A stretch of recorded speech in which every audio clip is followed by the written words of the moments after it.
क्या कहना रहेगा चुनाव को लेकर? बस कुछ नहीं, कॉलोनी के सभी कॉलोनी वासियों को बहुत बहुत आभार धन्यवाद ज्ञापित करते हैं। उन सभी के प्रति मैं कृतज्ञ हूँ जिन्होंने अपने असीम प्यार स्नेह दुलार हमको दिया, आशीर्वाद दिया। अब मैं वचनबद्ध हूँ कि उनके प्रति मेरी जवाबदेही है और मैं अच्छे से उनके जो दायित्व है कॉलोनी के हितों के लिए उसमें मैं खरा उतरूँ। अभी देखा जाए तो वर्तमान में कौन कौन सी मूलभूत समस्याएं कॉलोनी में परिसर में बनी हुई है? देखिए, मूलभूत समस्याएं जो है कॉलोनी में कोई नहीं है अभी, केवल बुनियादी सुविधाएं सब है। बस पेयजल की जो समस्या है वो अंडर वाटर टैंक से RWA स्वयं अपने स्तर से कर रहा है, जिसमें कि प्रतिपूर्ति पूर्ण नहीं हो पा रही है। उसके लिए अमृत पेयजल योजना से शासन की स्कीम से जोड़ा जाना आवश्यक है, जिसके लिए हम बाध्य होंगे, प्रतिबद्ध होंगे और कार्रवाई करेंगे और बिल्डर से उसका वो भी करेंगे। तो अगर बात की जाए सिक्योरिटी को लेकर तो उसमें क्या नया करने वाले हैं? अब हाई क्लास सिक्योरिटी और CCTV कैमरे और काफी अच्छा वो करेंगे। एक बने हैं हमारी पत्नी श्रीमती अर्पित राय, श्रीमती रश्मि राय उपाध्यक्ष पद पर निर्वाचित हुई हैं। आप सभी को और कॉलोनी वासियों को बहुत बहुत बधाई। हम सभी नतमस्तक हैं अपनी कॉलोनी वासियों के लिए। इन लोगों ने बहुत मेहनत की, बहुत धैर्य रखा, बहुत संगठित रहे, बहुत हमारे जो है इतने हम लोगों को इतना जो है झेलना पड़ा 5 साल। अब उससे हम सब लोगों को निजात मिलेगी। बहुत षड्यंत्रकारी जो है अपने आप जो है परास्त हो गए हैं और सारे हमारे बुजुर्ग, हमारी माताएं बहनें, हमारे बच्चे, कॉलोनी का स्टाफ, कॉलोनी का कर्मचारी, कॉलोनी के सारे लोग जिसका भी इस काम में सहयोग रहा है, हम सब उनका बहुत बहुत तहे दिल से धन्यवाद देते हैं। सनफान अशोक सिटी झांसी।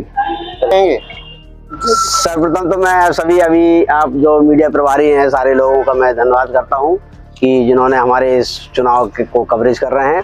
मैं सनफान अशोक सिटी RWA के सोसाइटी के जो है हम लोग पदाधिकारी निर्वाचित हुए हैं इनका, और मैं निर्वाचन करा रहे हैं हमारे कुंवर साहब का भी मैं बहुत बहुत आभारी हूँ कि इन्होंने बहुत शांतिपूर्ण और व्यवस्थित ढंग से जो है इस निर्वाचन को संपन्न कराया है।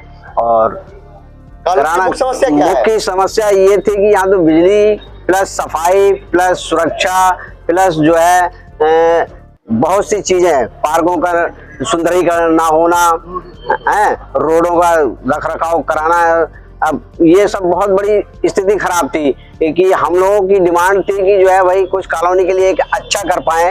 लेकिन हमारे पिछले जो पूर्व अध्यक्ष रहे उन्होंने जो है हम लोगों की बातों को नहीं सुना। उस पर जो है हमारी कॉलोनी वासी के सभी रहवासी जो है संघर्षरत रहे और आज हम इस मुकाम पर पहुंचे कि हम लोग उसको नव चुनाव को प्रथम चुनाव कराने का जो है हम लोगों साहस जुटा पाया और आज ये संपन्न हुआ।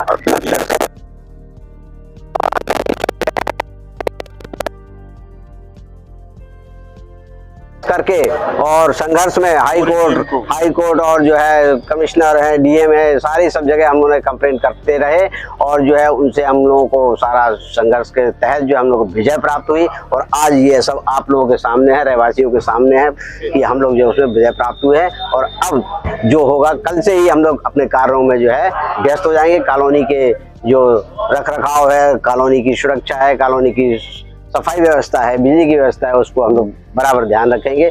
जो भी एक भी व्यक्ति की कोई भी समस्या होगी उसको बराबर हम लोग जो है टेकअप करेंगे, ध्यान में रखते हुए अपने आगे की। ये बहुत ही हर्ष का विषय है। आज हम लोग पूरे कॉलोनी वासियों के आशीर्वाद से पूरी टीम हमारी विजयी हुई है, अध्यक्ष जी के नेतृत्व में और हमारे बौद्ध अंकल जी जिनके मार्गदर्शन में पूरी टीम ने बहुत अच्छा प्रदर्शन किया है। साथ में पूरी कॉलोनी का हम लोगों को आशीर्वाद प्राप्त हुआ है जिसका आप लोग स्वयं देख सकते हैं। और हमारे विजय हुए कोषाध्यक्ष पद पर आप तो निर्वाचित चुने गए। जी जी जी, क्या कहेंगे? बहुत हर्ष का विषय है मेरे लिए भी और हम लोगों को पूरी कॉलोनी और हमारी टीम के लिए भी।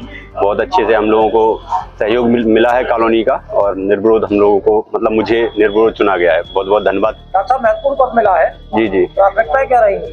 प्राथमिकताएं कितना पैसा पहले खर्च करेंगे? देखिए, अभी हम लोगों के संबंध में क्योंकि पूर्व जो कोषाध्यक्ष रहे हैं उनसे पहले चार्ज लेना है, उसके बाद ही हम लोग आगे इस विषय में कुछ चर्चाएं कर पाएंगे। बाकी मेरा जो आप लोगों के माध्यम से जो कॉलोनी वासियों के लिए विचार रहेगा वो ये रहेगा कि पारदर्शिता बरती जाएगी और पूर्ण रूप से जो भी हिसाब किताब होगा उसको बिल्कुल पारदर्शिता तरीके से हमेशा दर्शाया जाएगा और स्पष्ट रूप से उसको सभी को मिलेगा, उसका जानकारी मिलेगी। आपके दूसरे पदाधिकारियों ने पहले की कार्यकारिणी में भ्रष्टाचार के आरोप लगाए, ऐसी स्थिति में चार्ज किस परिस्थिति में लेंगे? नहीं देखिए, पूरा ऑडिट होने के बाद लेंगे या वैसी चार्ज लेंगे? नहीं, चार्ज पूरा ऑडिट होने के बाद ही लेंगे, लेकिन जो अभी प्रक्रिया हमारे रजिस्ट्रार महोदय द्वारा तैयार की जाएगी उस प्रक्रिया में चार्ज लिया जाएगा। उसके बाद जो पूर्व की कार्यकारिणी है उसके ऊपर जो भी मान लीजिए आरोप लगे हैं या जो भी कारण है उसका हम लोग पूरा उस पर कार्रवाई जांच कराकर ऑडिट कराकर उस पर कार्रवाई कराएंगे। लीगल एक्शन लेंगे? बिल्कुल।